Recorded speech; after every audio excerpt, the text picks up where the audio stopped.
நமோ Himalaya. So இப்போ ஒரு news பார்த்தீங்களா? Many parts of the central Europe ஃபோக்கஸாக பார்த்தோன்னா ஸ்பெயின், போர்ச்சுகல் நிறையா millions of people power outrage. Power இல்லை, எலக்ட்ரிசிட்டி இல்லை. அவங்க என்ன சொல்கிறாங்கன்னா, இது வந்து ஒரு ரேர் அட்மாஸ்பரிக் ஃபினாமினா. வானத்தில் அட்மாஸ்ஃபியரில் வந்து ஏதோ என்னமோ நடக்குது, ஆனால் ஒன்றுமே புரியல அப்படின்ற மாதிரி தான் அவங்க இருக்காங்க. பட் அது என்னமோ நடந்துட்டு போகுது. இதைத்தான் நம்ம பல தடவை சொல்லிக்கிட்டே இருக்கோம். Something is happening outside of the planet. Ascension. This is just the start. Power outrage ஆனோடனே நீங்கள் அந்த கிளிப்பிங்ஸ் எல்லாம் பார்த்தீங்கன்னா தெரியும். ரோடில் வந்து டிராஃபிக் சிக்னல் ஒர்க் ஆகலை. டிராஃபிக் சிக்னல் ஒர்க் ஆகலைன்னா எப்படி இருக்கும் நம்ம ரோடு அப்படின்றத யோசிச்சு பாருங்க. ஃபார் எக்ஸாம்பிள், நம்மளுக்கு தெரிஞ்ச சிட்டிஸாக இருக்கட்டும், இப்போ ஒரு சென்னை மாதிரி எடுத்திங்கன்னா பவர் இல்லை, சிக்னல் இல்லைன்னா என்ன ஆகுறது? இப்போ அந்த இடத்துல அப்படி தான் இருக்குது. இஷ்டத்துக்கு எப்படியே போயிட்டு இஷ்டத்துக்கு இருக்காங்க. எல்லாமே பவர் ஃபெயிலியர் அப்படின்னா என்ன? ஒன்றுமே பண்ண முடியாது. அவங்க பவர் கிரிட்டில் வேலை செய்கிறாங்க. இருந்தாலும்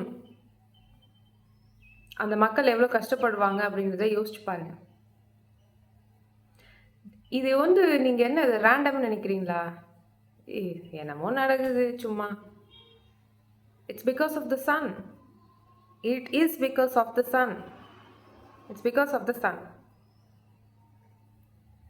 நான் அதை பார்த்தோன்னே உடனே வந்து சொல்லணும்னு நினச்சேன். அதனால தான் உடனே வந்தேன். கைஸ், நான் திருப்பியும் சொல்கிறேன், நான் ஏதோ உருட்டலை. அசென்ஷன் அப்படின்றது எத்தனை பேர் சீரியஸாக எடுத்துகிட்டு இருக்கீங்கன்னு எனக்கு தெரியல. பட் இதுதான் நடக்க போகுது. நீங்கள் அதுக்கு எவ்வளோ தூரத்துக்கு முன்னாடி போகிறீங்கன்றத பாருங்கள். நீங்கள் ப்ரிப்பேர் ஆகுறீங்களோ இல்லை ஆகலையோ, நோ மேட்டர், ஹூ கேர்ஸ். ஆனால் இந்த பூமி, அதோட எர்த்தோட மேக்னெட்டிக் ஃபீல்டு வந்து வீக் ஆகிட்டே இருக்குது. அது வீக் ஆகிட்டே இருக்குது.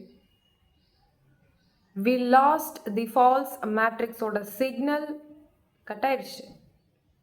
இன்னைக்கு வந்து நான் உங்களுக்கு சொல்கிறேன். ஐ டோன்ட் நோ, நான் ஏன் அதை சொல்கிறேன்னு எனக்கு தெரியல. But I feel like I'm sharing it with you. At least இதுலையாவது புரிஞ்சுக்கோங்க. We lost the signal. இப்போ பியூராக காஸ்மிக்லேருந்து நம்மளுக்கு பியூர் சிக்னல் அது வந்துட்டு இருக்குது. இப்போயாவது கண்ணை கொஞ்சமாச்சும் முழிச்சு, டசன்ட் மீன் நீங்கள் எதோ தூங்கிட்டே இருக்கீங்க, நான் வந்து உங்களை எழுப்புறன்றது கிடையாது. ரீமெம்பர் ஹூ யூ ஆர். ரிமெம்பர் அப்படின்னா ரீமெம்பர். நீங்கள் யாருன்றத திருப்பி அந்த மெம்பர்ஷிப் கார்டு வந்து உங்களுக்கு சொல்கிறாங்க. ஹலோ, நீ இது கிடையாதுப்பா, நீ வேறப்பா, நீ என்ன பண்ணிகிட்டு இருக்க, எதுக்கு ஒன்று பூமிக்கு அனுப்பிச்சோமோ அதை விட்டுட்டு மற்ற எல்லா வேலையும் சுற்றிக்கிட்டு இருக்கிற அப்படின்ற அந்த வேக்கப் கால் தான் கொடுக்கறது spiritual awakening. Remember yourself, like who you are. இந்த ஐடென்டிட்டி எல்லாம் விட்டுட்டு தர்ம பாதையில் சீக்கிரமாக ட்ராவல் பண்ணுங்கள். இன்னும் அடுத்தடுத்து என்ன நடக்கும்ன்றது அதில் யூகிக்கவே முடியாது. எல்லாமே ஃபாஸ்ட்டாக போயிடும்.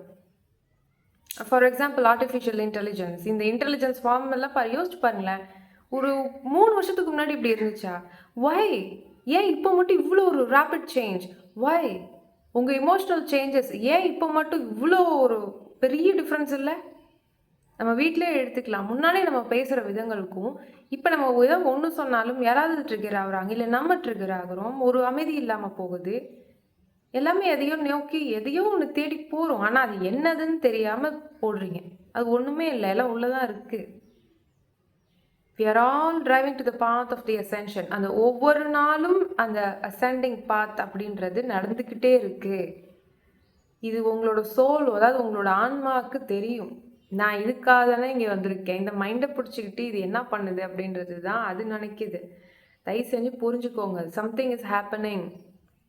இங்கே வேணால் வந்து நம்மளை இந்த லீட்ரு ராம்ஷா இது ஏதோ வாக்கிங் போனார், இந்த மாதிரியே நீங்கள் வந்து இந்த ட்ரெண்டிங்கில் வச்சுக்கிட்டு அடுத்த ஒரு சாங் இறக்குவாங்க. நீங்கள் அதையும் வச்சு ட்ரெண்டிங் பண்ணிவிட்டு அதை ஒரு 100 பேர் காப்பி அடிச்சு எங்கே போகிறீங்க? என்ன ஏதாவது வழி தெரியுதா? தயவு செஞ்சு அசென்ஷன் நோக்கி பயணிங்க. ரொம்ப ரொம்ப ஷார்ட் வீடியோ, ப்ளீஸ் கொஞ்சமாச்சும் போய் பாருங்கள். அந்த கிளிப்பிங்ஸ்லாம் போய் பாருங்கள். அந்த மக்கள் எவ்வளோ வந்து ஃபஸ்ட்டு இந்த தேர்ட் டிமென்ஷனில் அவங்க எவ்வளோ கஷ்டப்படுறாங்கன்னு பாருங்கள். எதுக்காக அது இதெல்லாம் நடக்குதுன்னு கூட நிறைய பேருக்கு தெரியறது இல்லை. ஏன்னா கண்ணை மூடிக்கிட்டே தூங்கிட்டே இருந்தால் எப்படி தெரியும்? So number 1 meditation. யோசிச்சு பாருங்கள், நம்மளுக்கு இதெல்லாம் நடக்கிறதுக்கு எவ்வளோ செகண்ட்ஸ் ஆகும் அப்படின்னு சொல்லிட்டு. So get ready for the Ascension. Number 1 meditation. Number 2 compassion, கருணை. எவ்வளோ ஸ்பீடாக வேலை செய்யணுமோ அந்த அளவுக்கு நீங்கள் பண்ணணும். ஃபேமிலின்குள்ளேயே இந்த இதுக்குள்ளேயே சுத்தாதீங்க. Family is important. ஃபேமிலி ரூல்ஸை மதிங்க, நான் வேணான்னு சொல்லலை. ஆனால் அதுதான் உங்கள் லைஃப், அதுதான் எல்லாமே அப்படின்னு சொன்னால் நவ் யூ ஆர் ட்ராப்பு தாங்க அது. நீங்கள் என்னாலும் நினச்சிக்கோங்க, ஏன்னா நீ என்ன ஆப்போசிட்டாக பேசுகிற, உனக்கு ஃபேமிலினா என்னன்னு தெரியுமா? நீங்கள் என்னமோ என்னை கேள்வி கேட்டுட்டு போங்க, நான் என்ன பண்ண முடியும்? I don't mind. உண்மை இதுதான். நம்ம டிப்பிங் பாயிண்டில் வந்து நிற்கிறோம், இதுதான் உண்மை. நீங்கள் வேணால் போய் ரிசர்ச் பண்ணுங்கள், அப்போ தெரியும். Number 3 power of staying in the ப்ரெசென்ட்டில் இருந்தால் தான் உங்களுக்கு தெரியும். நீங்கள் ட்ரெண்டிங் ரீல்ஸ் பார்த்துக்கிட்டு இருந்தீங்கன்னா அதெல்லாம் தெரியாது. நம்பர் 4 பவர் ஆஃப் சரண்டர், சரணாகதி எவ்வளோ முக்கியம்னு யோசிச்சு பாருங்கள். பவர் அவுட்ரேஜே நடந்தாலும் நம்ம சரணாகதியில் இருக்கணும். only that will help us. Number 5 power of gratitude, நன்றி சொல்லணும். இது எல்லாம் நடக்கிறது உங்களுக்காக மட்டும்தான். ப்ளீஸ், இதெல்லாம் நடக்கிறது உங்களுக்காக. நீங்கள் பூமியில் தானே இருக்கீங்க. நீங்கள் எதுக்கு இங்கே வந்தீங்க? சுற்றுலா பயணத்துக்கு வந்திருக்கோமா? இல்லை. there should be some reason. find yourself, know thyself. போய் கண்டுபிடிங்க. நமோ ஹிமாலயா.